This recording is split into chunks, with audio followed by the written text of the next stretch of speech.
Okay, here with Steve Flecknoe-Brown again, Dr. Yeah. Steve. We're going to talk about equity and the rollout of the high-speed broadband and the impact it has on communities, the urban versus rural, all of those sorts of things. Can you tell us a little bit more about what we can expect as our current situation is rural? I think the equity argument is the strongest, the most important part of this whole debate.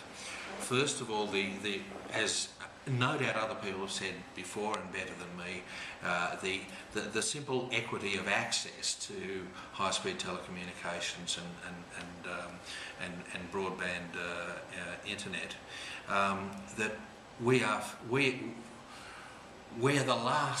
the rural and remote Australia are the last ones likely to get it if it's done on a commercial basis, and the whole argument for this was to introduce it early in rural Australia. But let's look at the implications of that.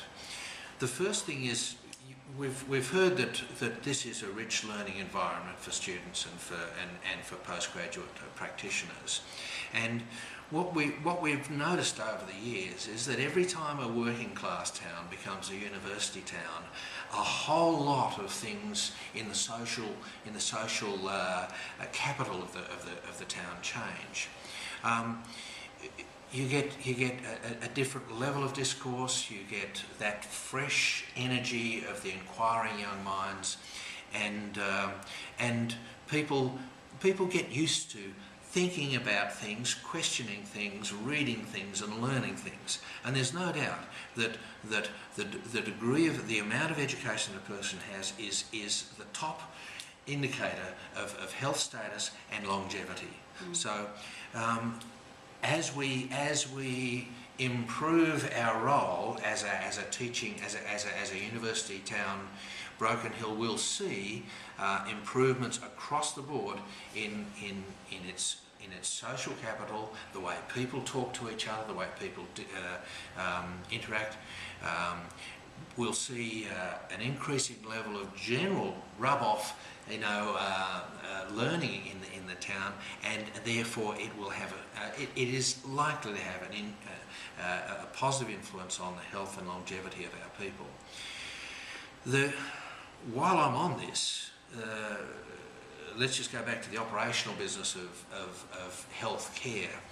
We know that the further you live away from a capital city, the worse your health parameters across the board. More diabetes, later diagnosed cancer, higher death rates from cancer, and a general decrease in life expectancy, which reaches a gap of some 10 years for white Australians and 20 years for Indigenous Australians. This is the big rural-urban divide, and the key to dealing with this must surely be to be able to get good quality medical services out there where the people are. Now, you can't force doctors to go out to the bush. The Commonwealth lost that right with the referendum in the 1950s. But you can ensure that the benefits of their understanding is delivered in the communities through telemedicine. We really have a very strong equity argument in terms of the health status and the delivery of actual health services through telemedicine, simply because the distance and the choice of specialists prevents these people living in remote areas from getting the sort of health that other Australians take for granted. So, for example, if we're going to turn around the remote service delivery tag that we have on one of our communities out here, we're going to need to improve the health of our people. And the best way to improve the health of a lot of our people at the moment is to give the doctors and students what they need to do the job properly. Yes, absolutely. And of course, the big advantage of that is that the more you do that, the happier a place it feels for a health professional. The best way of bringing students, doctors, nurses together is with an activity that involves professional development, thinking, talking, asking questions, exchanging information. Communities of practice. Yes. Clusters, collaboration. Collaboration, yes. Social stuff at the face-to-face level, and also the professional development stuff via the video conferencing facilities. Yes.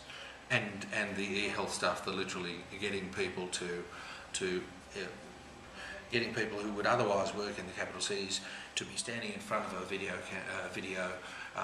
helping you examine a patient and make a diagnosis without having to fly that patient 1,000 kilometres. So just to summarise, Steve, are you saying that, you know, the NBN really and how it's rolled out affects how we as an overall society deal with people and deal with and consider people equitable no matter where they live, no matter what social status they have?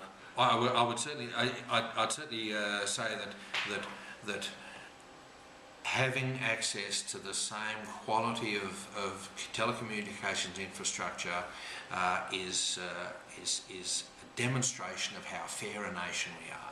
If the people who live the furthest away from the capital cities can have the same quality of telecommunications infrastructure, the same quality of healthcare, and the same access to information and learning as the people in the capital cities, we're demonstrating we're a decent people, that we're a people who care about every citizen rather than just the ones that can afford it or the ones who live in the cities.